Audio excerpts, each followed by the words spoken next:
आकाशवाणी गोरखपुर से प्रादेशिक समाचार।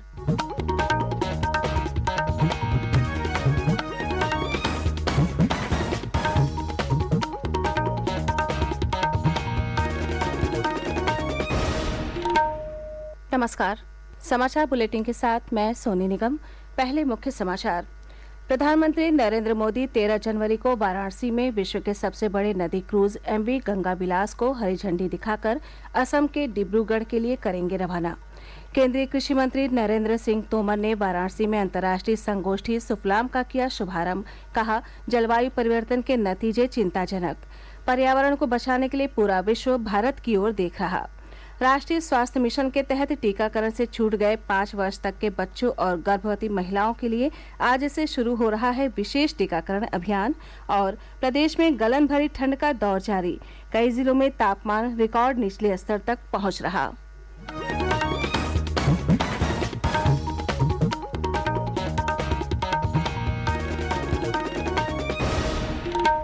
अब समाचार विस्तार से। प्रधानमंत्री नरेंद्र मोदी 13 जनवरी को वाराणसी में विश्व के सबसे बड़े नदी क्रूज MV गंगा विलास को हरी झंडी दिखाएंगे। ये क्रूज भारत के 5 राज्यों और बांग्लादेश की 27 नदियों में 3200 किलोमीटर से अधिक की दूरी तय करेगा। अपनी 51 दिन की यात्रा के दौरान क्रूज 50 पर्यटन स्थलों से होकर गुजरेगा।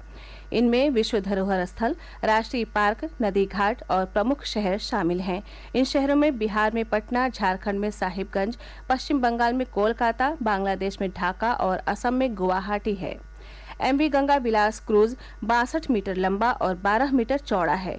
इसमें 3 डेक और 18 स्वीट हैं, जिनमें 36 पर्यटक रह सकते हैं।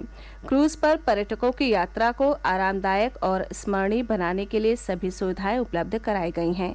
क्रूज में प्रदूषण मुक्त मशीनें लगाई गई हैं और इसमें ध्वनि प्रदूषण नियंत्रण उपकरण लगे हैं। MV गंगा विलास की पहली यात्रा में स्विट्जरलैंड के 32 पर्यटक हैं, जो वाराणसी से डिब्रूगढ़ तक जाएंगे। क्रूज की डिब्रूगढ़ पहुंचने की संभावित तिथि आगामी 1 मार्च है। केंद्रीय कृषि मंत्री नरेंद्र सिंह तोमर ने कल वाराणसी के काशी हिंदू विश्वविद्यालय में 3 दिवसीय अंतर्राष्ट्रीय संगोष्ठी सुफलाम पृथ्वी तत्व का शुभारंभ किया। उद्घाटन सत्र को संबोधित करते हुए उन्होंने कहा कि आज समूचा विश्व जलवायु परिवर्तन का सामना कर रहा है। उन्होंने कहा कि प्राकृतिक संसाधनों का आवश्यकता से अधिक दोहन चिंताजनक परिणाम के रूप में सामने आ रहे हैं। उन्होंने कहा कि आज पर्यावरण को बचाने के लिए विश्व भारत की ओर देख रहा है। श्री तोमर ने देशवासियों से प्रकृति के संरक्षण की अपील करते हुए कहा कि हम सबको मिलकर इस दिशा में प्रयास करना होगा। संगोष्ठी को मुख्यमंत्री योगी आदित्यनाथ ने भी संबोधित किया। उन्होंने कहा कि जलवायु परिवर्तन के खतरे को देखते हुए गौ आधारित प्राकृतिक खेती को बढ़ावा देना होगा। किसानों को संबोधित करते हुए श्री योगी ने कहा कि प्रदेश सरकार राज्य में प्राकृतिक खेती को बढ़ावा दे रही है। नवोदिंचन की सरकार जब कार्य करती है तो किस रूप में उसके परिणाम आते हैं कि गंगा के तटवर्ती दोनों क्षेत्र 24 जनपद हमारे पड़ेंगे। ऐसे 27 जनपदों में हम प्राकृतिक खेती करेंगे, गौ आधारित प्राकृतिक खेती करेंगे। कोई पेस्टिसाइड नहीं, कोई केमिकल नहीं, कोई फर्टिलाइजर नहीं। और इसको प्रोत्साहित करने के लिए सरकार ने अपने स्तर पर भी इंसेंटिव देने प्रारंभ किए। और मैंने स्वयं इन सभी जनपदों को, उत्तर प्रदेश ने प्राकृतिक कृषि बोर्ड का गठन कर दिया। हम इन कार्यक्रमों को आगे बढ़ा रहे हैं। सभी कृषि विज्ञान केंद्रों को इसके साथ जोड़ा है। प्राकृतिक खेती से जो उत्पाद आएगा, इस वर्ष हम लोगों ने इसको देखा कि वास्तव में केमिकल, फर्टिलाइजर और पेस्टिसाइड का उपयोग करके कितना उत्पाद आएगा और गौ आधारित प्राकृतिक खेती से कितना उत्पाद आता है, इसकी तुलना करो। अब आश्चर्य करेंगे कि उत्पाद में अंतर नहीं है, लेकिन लागत में अंतर है। 1 एकड़ में 12 से लेके 15,000 रुपए की बचत हो सकती है। मुख्यमंत्री ने यह भी कहा कि भारत इस वर्ष G20 समूह का नेतृत्व कर रहा है। उन्होंने कहा कि भारत पूरी दुनिया को मार्गदर्शन देगा, जो हम सब के लिए गर्व की बात है। 3 दिवसीय इस संगोष्ठी का आयोजन काशी हिंदू विश्वविद्यालय के कृषि विज्ञान संस्थान, भाऊराव देवरस संस्थान, भारतीय किसान संघ और अक्षय कृषि परिवार की ओर से किया गया है।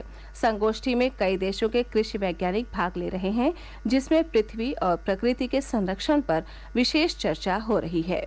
मुख्यमंत्री योगी आदित्यनाथ ने वाराणसी में गंगा पार रेत पर बन रहे तंबुओं के शहर के निर्माण कार्यों का कल निरीक्षण किया। उन्होंने अधिकारियों से टेंट सिटी के निर्माण के संबंध में जानकारी ली। मुख्यमंत्री ने कहा कि टेंट सिटी के निर्माण में पर्यटकों की सुविधाओं का विशेष ख्याल रखा जाए। इस अवसर पर प्रदेश के जल शक्ति मंत्री स्वतंत्र देव सिंह और कृषि मंत्री सूर्य प्रताप शाही भी मौजूद रहे। राज्य सरकार वाराणसी आने वाले पर्यटकों के लिए गंगा पार रेत पर तंबुओं का शहर बसा रही है। यहाँ पर्यटकों को सुरक्षित गंगा स्नान सहित कई सुविधाएं मिलेंगी। इसके लिए गंगा में तैरता घाट और स्नान कुंड बनाया जा रहा है। मकर संक्रांति पर टेंट सिटी को शुरू करने का प्रस्ताव है। इसके अलावा मुख्यमंत्री ने जनपद के अधिकारियों के साथ बैठक कर 13 जनवरी को विश्व की सबसे लंबी क्रूज यात्रा को प्रधानमंत्री नरेंद्र मोदी द्वारा हरी झंडी दिखाए जाने और G20 बैठकों से संबंधित तैयारियों की समीक्षा की और इनके सफलतापूर्ण आयोजन के लिए संबंधित अधिकारियों को आवश्यक दिशा निर्देश दिए। मुख्यमंत्री ने कानून व्यवस्था के संबंध में अधिकारियों को निर्देशित करते हुए कहा कि सुरक्षा में कोई कोताही बर्दाश्त नहीं की जाएगी। उन्होंने कल एक महिला के साथ हुए दुर्व्यवहार पर पुलिस आयुक्त से कार्रवाई की प्रगति के बारे में पूछताछ की और अपराधी के पकड़े न जाने पर रोष प्रकट किया। उन्होंने कहा कि इस तरह के मामले में कड़ी कार्रवाई होनी चाहिए जो अन्य अपराधियों के लिए नजीर बने। मुख्यमंत्री ने कहा कि राहगीरों, व्यापारियों और महिलाओं की सुरक्षा के पुख्ता इंतजाम होने चाहिए। उन्होंने ट्रैफिक की समस्या का स्थायी समाधान निकालने का भी निर्देश दिया। प्रादेशिक समाचार आप आकाशवाणी गोरखपुर से सुन रहे हैं। ये समाचार बुलेटिन हमारे YouTube channel AIR news Gorakhpur और ट्विटर हैंडल AIR News_GKP पर भी उपलब्ध है। राष्ट्रीय स्वास्थ्य मिशन के तहत टीकाकरण से छूट गए 5 वर्ष तक के बच्चों और गर्भवती महिलाओं के लिए आज से विशेष टीकाकरण अभियान शुरू होगा। ये अभियान 3 चरणों में चलेगा। आज से पहले चरण की शुरुआत हो रही है जो 20 जनवरी तक चलेगा। दूसरा चरण 13 फरवरी से 24 फरवरी तक और तीसरा चरण 13 मार्च से 24 मार्च तक चलाया जाएगा। इसके साथ ही नियमित टीकाकरण कार्यक्रम प्रत्येक बुधवार और शनिवार को पूर्व की भांति चलता रहेगा। भारतीय जनता पार्टी के वरिष्ठ नेता और बंगाल के पूर्व राज्यपाल केशरी नाथ त्रिपाठी का प्रयागराज में कल सुबह अपने आवास पर निधन हो गया। वे 88 वर्ष के थे। उनका अंतिम संस्कार प्रयागराज में पूरे राजकीय सम्मान के साथ किया गया। राष्ट्रपति, उपराष्ट्रपति और प्रधानमंत्री सहित कई गणमान्य व्यक्तियों ने श्री त्रिपाठी के निधन पर शोक व्यक्त किया है। मुख्यमंत्री योगी आदित्यनाथ ने कल प्रयागराज पहुंचकर श्री त्रिपाठी के पार्थिव शरीर पर पुष्पांजलि अर्पित कर उन्हें श्रद्धांजलि दी। मुख्यमंत्री ने कहा कि वरिष्ठ राजनेता और भाजपा परिवार के वरिष्ठ सदस्य केशरी नाथ त्रिपाठी का निधन अत्यंत दुखद है। उन्होंने दिवंगत आत्मा की शांति की प्रार्थना की। प्रदेश में गलन भरी ठंड का दौर जारी है। तापमान में गिरावट से लोगों को मुश्किलों का सामना करना पड़ रहा है। प्रदेश में एक दिन पूर्व कानपुर और सोनभद्र का चुर्क सर्वाधिक ठंडे स्थान रहे। यहाँ न्यूनतम तापमान 2 डिग्री सेल्सियस दर्ज किया गया। एक रिपोर्ट। घने कोहरे और शीतलहर से राज्य में जनजीवन बुरी तरह प्रभावित है। तराई और पश्चिमी उत्तर प्रदेश के कई इलाकों में पारा 3 डिग्री सेल्सियस तक नीचे गिर गया है। खराब मौसम और कम दृश्यता की वजह से रेल और हवाई सेवाएं प्रभावित हुई हैं। घने कोहरे की वजह से सड़क हादसे भी लगातार हो रहे हैं। परसों जहां कासगंज में वाहनों की सीधी भिड़ंत में 4 लोगों की मौत हो गई, वहीं कल फर्रुखाबाद में ऐसे ही एक हादसे में 2 लोगों की जान चली गई। राजधानी लखनऊ सहित राज्य के कई जिलों में शीतकालीन अवकाश को 15 जनवरी तक बढ़ा दिया गया है ताकि बच्चों को भीषण सर्दी का सामना न करना पड़े। घने कोहरे की वजह से कल वाराणसी दौरे पर गए मुख्यमंत्री योगी आदित्यनाथ को भी वाराणसी में ही रात्रि विश्राम करना पड़ा क्योंकि कम दृश्यता की वजह से उनका हेलीकॉप्टर उड़ान नहीं भर सका। मौसम विभाग ने अगले कुछ दिनों तक राज्य में शीतलहर और घने कोहरे का पूर्वानुमान जारी किया है। सुशील चंद्र तिवारी, आकाशवाणी समाचार, लखनऊ। इस बीच मौसम विभाग ने कल से ठंड में थोड़ी राहत मिलने का अनुमान जताया है।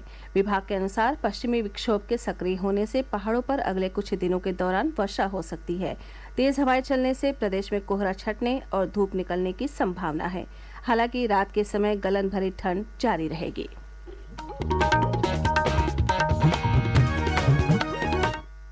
अंत में मुख्य समाचार एक बार फिर।